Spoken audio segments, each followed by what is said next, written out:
Boa noite, eu me chamo William Gama. Vamos falar sobre análise de eficiência energética em motores trifásicos, no estudo de caso.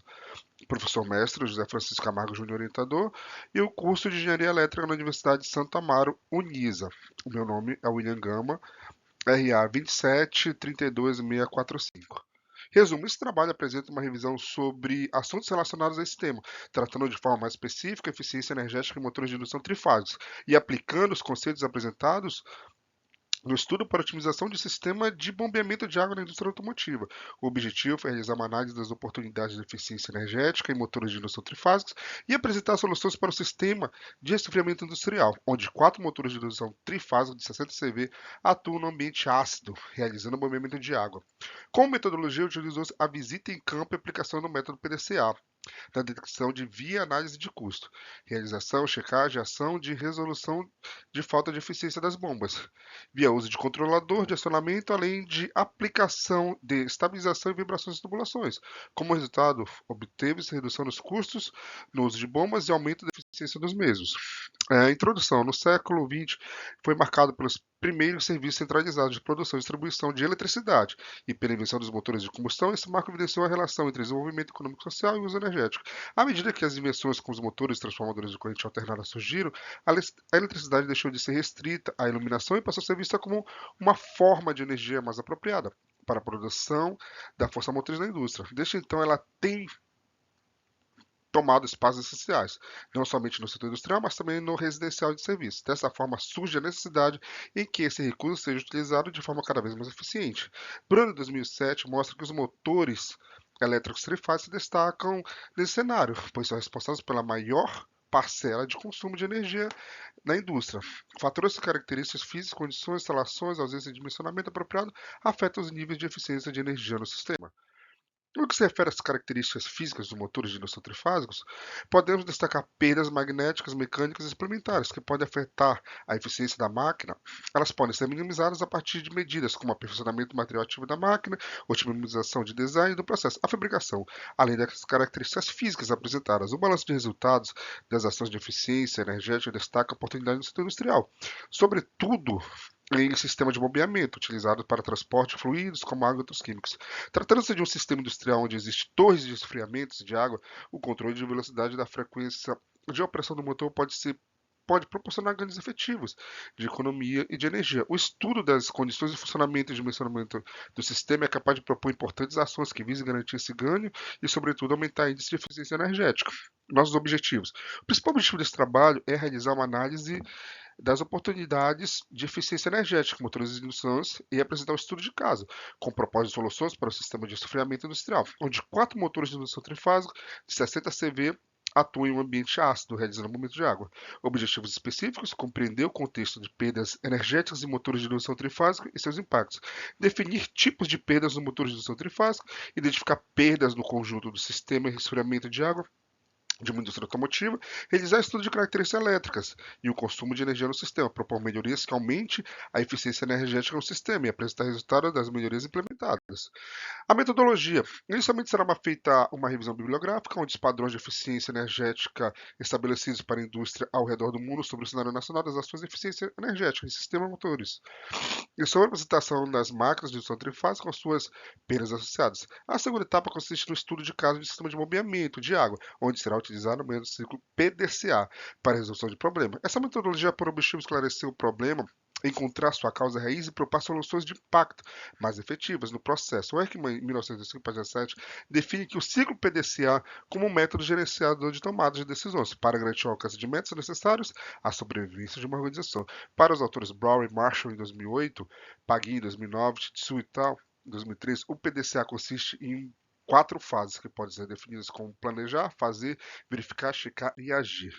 De forma mais específica, na primeira etapa, são definidos os objetivos e metas. Em seguida, são identificadas as necessidades e as mudanças são implementadas através da prototipagem.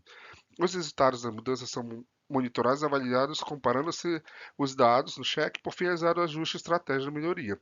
Essa é uma figura do PDCA. A partir do roteiro proposto pela metodologia PDCA, inicia-se o estudo no conjunto de motores, em questão a matriz de perdas de empresa é estudada, utilizada como direcionador do projeto, visto que aponta onde ocorrem as maiores perdas. Nesse momento inicial, são definidos e justificados o local de atuação, desafios e metas. Em seguida, é feito o estudo do sistema, que consiste na avaliação dos motores e uso, local de instalação, características de consumo de energia e levantamento de oportunidade de atuação. Mediante estudo realizado, serão propostas medidas para aumentar índices de eficiência energética no local e reduzir o consumo de energia. Após definir, será implementado elabora-se um plano de ação, as mudanças são validadas nos testes realizados, ao paralisar por fim, são apresentados os resultados obtidos e as medidas são adotadas. Desenvolvimento e eficiência energética. A tabela 1 apresenta uma distribuição percentual típica de perda de motores de diferentes potências, operando em regime nominal. A gente pode ver na tabela, distribuição percentual em perdas de motores. 4.2. Consumo e perdas estratificação do local avaliado.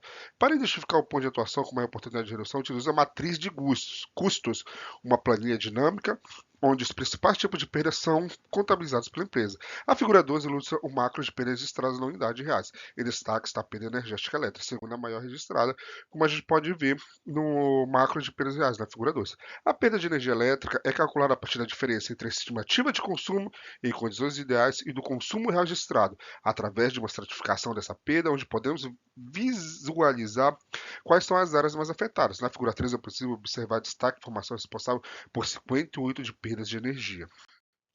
Como se trata de um cenário de perdas de energia, foi realizado então o levantamento de quanto essa perda corresponde em termos de kWh.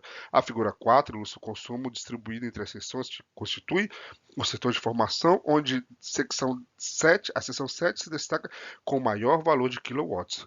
Por fim, foi analisado o último nível de estratificação, disponível como indicador, que seriam os circuitos que compõem a seção 7, como a gente pode ver na matriz de perdas na figura número 5, que é a estratificação do consumo de informação em kWh mesmo.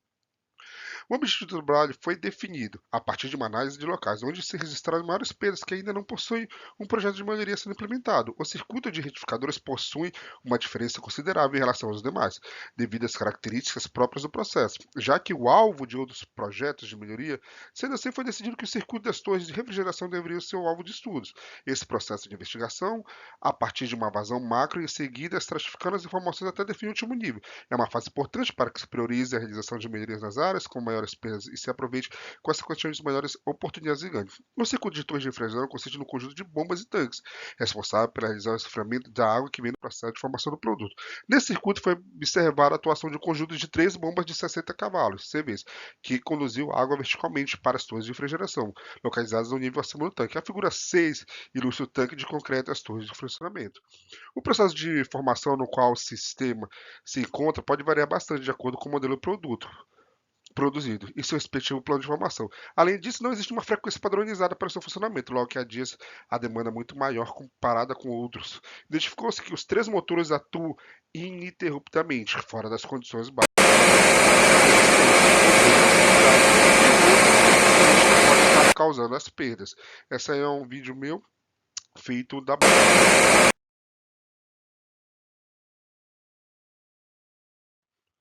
dimensionamento. Como apresentado abaixo, o modelo do motor possui especificações técnicas dos padrões de eficiência energética estabelecidos e regulamentados no Brasil. Entretanto, essa condição não é suficiente para garantir um desempenho ótimo, sendo necessário observar padrões de acionamento.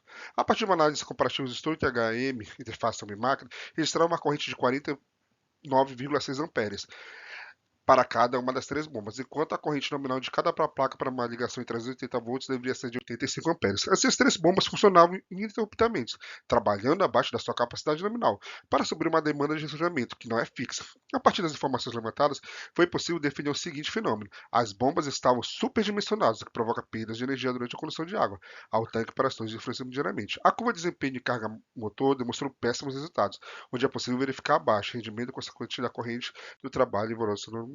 Instalação. Como pode ser observado na figura 8, o conjunto de bombas está montado em uma mesma base, de modo que a vibração transmitida para as outras, essa vibração certamente decorre da sucção axial da bomba, que é potencializada por falta de rigidez do sistema. Portanto, somando a sucção no sentido axial, a tubulação flexível e a falta de fricção, obtemos uma vibração excessiva de todo o sistema. Outro ponto observado foi a instalação do nível de degradação física do conjunto de todo e principalmente devido ao ambiente ácido que se encontra.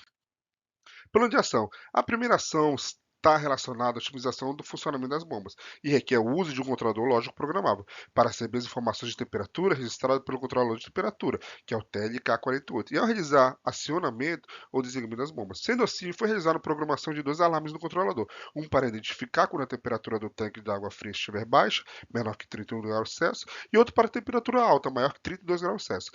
Esses alarmes, então, eram setados para que o CLP, o controlador lógico programável, tomasse a decisão de acionar ou não a bomba. Após a medida, colocamos novamente o medidor de energia e registramos o comportamento de funcionamento condicional da bomba, como é possível verificar na figura abaixo, que é o gráfico de potência registrado pela Fluke.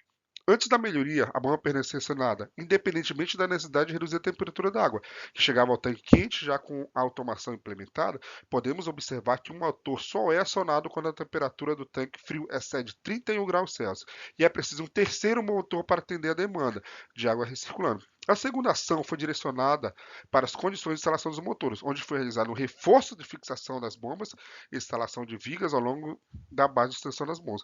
Por fim, foi implementado um quadro para proteção das válvulas de manobra pneumática, com o intuito de garantir sua longevidade, como pode ser visto na figura 10, que é a pressão de válvulas. Resultados finais. A programação da lógica de funcionamento para o motor permitiu que essa utilização fosse condicionada à necessidade de reduzir a temperatura de água do TF. Através dessa melhoria, o motor, que antes permanecia funcionado e funcionando ininterruptamente, passou a ser ligado apenas quando a temperatura do tanque frio estava acima de 31 graus Celsius. Logo, a estimativa é que o motor agora passa uma média de pelo menos 7 horas parado ao longo do dia, diminuindo os custos pelo consumo de energia elétrica. Realizando uma projeção desse padrão de comportamento ao longo de 365 dias do ano, estima-se que essa otimização reduza o consumo anual de energia de um motor, reduz em torno de 41%, proporcionando um ganho anual de mais de 18.760 mil reais. Essa figura 11 comprova o gráfico de projeção de redução de perda de energia em um ano. Sendo assim, um ganho relevante foi obtido, levando em consideração que apenas parte das ações foram implementadas. Foi possível atingir diretamente o indicador de perdas de energia da empresa através da otimização do uso de um conjunto de motores. No que se refere ao tempo da vida útil dos materiais também, houve um prolongamento a partir das ações de fixação dos motores e da confecção de produção de válvulas. Conclusão. No trabalho desenvolvido foi realizada uma revisão bibliográfica dos conceitos que envolviam o avanço da padronização dos níveis de eficiência energética no Brasil e no mundo para os motores de indução trifásica. Ainda nessa etapa foram apresentadas as principais perdas intrínsecas e as características físicas dos motores. Além dessa, quais outras oportunidades de eficiência podem ser encontradas no sistema de motriz. Empresas que tomam decisões baseadas somente em orçamentos ou em valores investidos na aquisição podem cometer equívocos, mas que o investimento inicial é preciso e fundamentalmente considerável, o custo operacional, ou seja, as despesas durante toda a vida útil do motor elétrico, além de uma boa instalação e manutenção. Comprovadamente, o consumo de energia elétrica concentra os maiores custos a longo prazo. Assim, o valor adicional com a aquisição de uma solução de alto rendimento retoma a forma de economia do insumo, tornando essa equação extremamente vantajosa a médio e longo prazo. Entretanto, como o caso apresentado nesse trabalho, nem sempre a empresa está disposta a investir em aplicar soluções. Nesse trabalho mostrou como é possível explorar soluções de eficiência com baixo custo, no caso da automação implementada para a otimização de uso de bomba. Não houve investimento com a compra de materiais, e o ajuste das instalações poderá ser feito com equipe de manutenção e materiais disponíveis na fábrica que baixou o projeto. Para projetos futuros, sugere essa revisão do dimensionamento dos motores superdimensionados e verificações do payback associado. Outra oportunidade que pode se expor é capaz de trazer resultados muito positivos, com redução de custo por perdas de energia e análise da modalidade tarifária. As referências. Muito obrigado.